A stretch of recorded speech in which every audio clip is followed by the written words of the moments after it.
All right, folks, and welcome to video 18. Today we're going to be discussing the carnalization of Jesus. Well, the carnalization, or the materialization of faith, I should say. It's probably more correct. Suppose the reason for this is, or how I came with the idea of talking about this was I was watching a Jordan Peterson video, and I was watching some other folks discussing science versus religion kind of thing. Does God really exist? And I was struck by a key foundational plank that ran through the whole thing.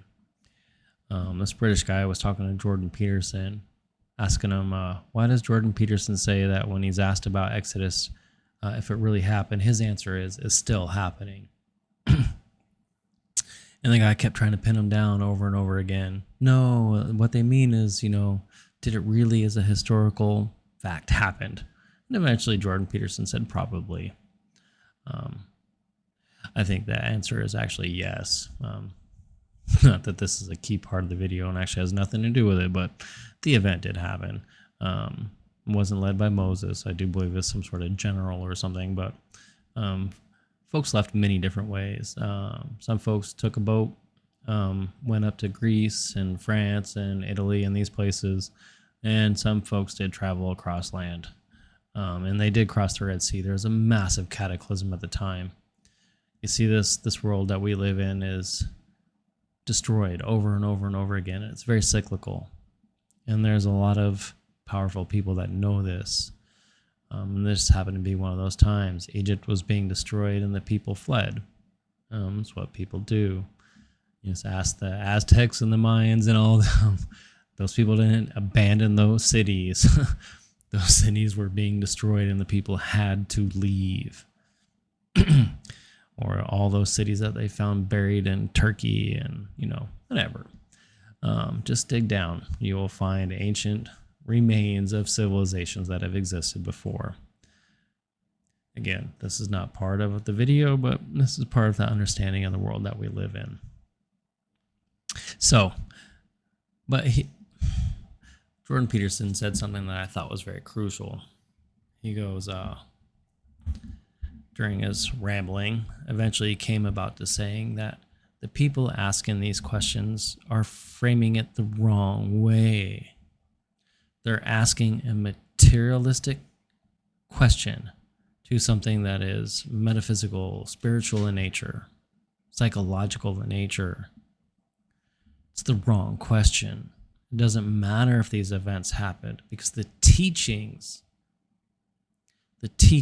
are in the meaning of the stories, not in whether or not the stories actually happened. Which brings me to a couple debates that I watched. And I did watch several, actually. Well, YouTube just kept scrolling on them, and I kept napping through them. But these folks were debating science versus God and whether God really existed. And all the people that were defending God, I realized were defending the carnal Christ. Now, I understand most Christians, the definition of being a Christian is the belief in a carnal Christ, that there was a man named Jesus, he lived, he was crucified, and he arose 3 days later from the dead. This is what it means, and that this event is the faith in this person and the faith in that event actually happening as they believe is the source of their salvation. And this was basically determined at the Council of Nicaea, along with discussing the Trinity and these sorts of things. But the carnalization of Christ was definitely on the table. No, I don't think anyone knows exactly how many Christians at the time of Christ and after or before the Council of Nicaea, how many of them actually believed in the carnal Christ and how many of them actually believed in just the teachings of Christ. I do believe there was a very real split. Those of us who are meek, we fall on the side of the teachings of Christ. So I always say that I am a Christian, but Christians do not believe that I am, because I do not believe that Jesus died for my sins. I do believe that the path taught by Jesus is the path of salvation. Big difference. It's actually a massive difference.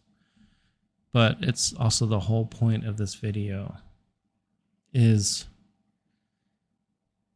the scientists and professors that were defending God from a materialistic point of view.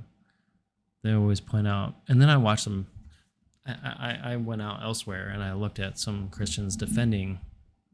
I was actually looking at the virgin birth, and they all kept referring back to the Bible as their sole source of proof, and that these stories are real because they were in the Bible. But their faith was in the material existence of these people and the material actions that these people took. Their faith was not in the teachings of the morality of the story, the ethics of the stories. Their faith is literally planted in the material existence of these people. And I think this is a fundamental flaw in the world today. And one of the reasons why I do believe the church has failed us. The church has failed, but I believe it was done so on purpose.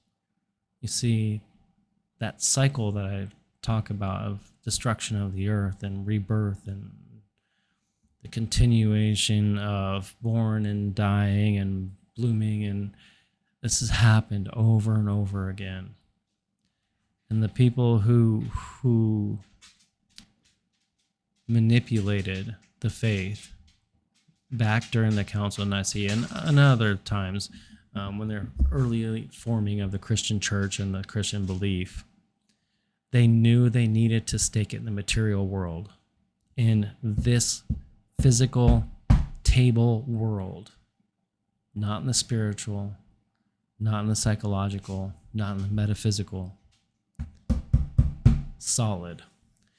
Because then they can use science and logic against them, because the teachings are no longer relevant. All you have to say is there's no way someone got stabbed in the side and died and started walking around 3 days later. It's a silly story. And it is. It's a silly story. It's easy to dismiss. And if your only proof is the book of faith of that action, you have the most simple, basic straw man to knock down, because you have nothing else to back it up. Now, you may have millions of followers, or billions in the case of Christians. But if your faith is in this material world and the kingdom of heaven dwells within, how do you think, well, I don't want to go there in this video. I just found it striking and perhaps appropriate that during this time of revelation, of the revealing of the world that we really live in right now, that the material is at the core of everyone's belief. And they want to attain the spiritual journey. They want to understand the meaning of life and all these very deep, profound questions that are not material. But they have to hang on with this death grip onto this materialistic world. We're asking the wrong questions, my friends.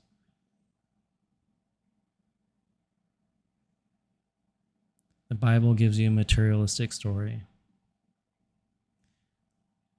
It gives you morality. You can have faith in the morality, or you can have faith in the materialistic. This is one of the fundamental choices that you have to choose. And the very powerful people have chosen for you. They want you rooted in the material.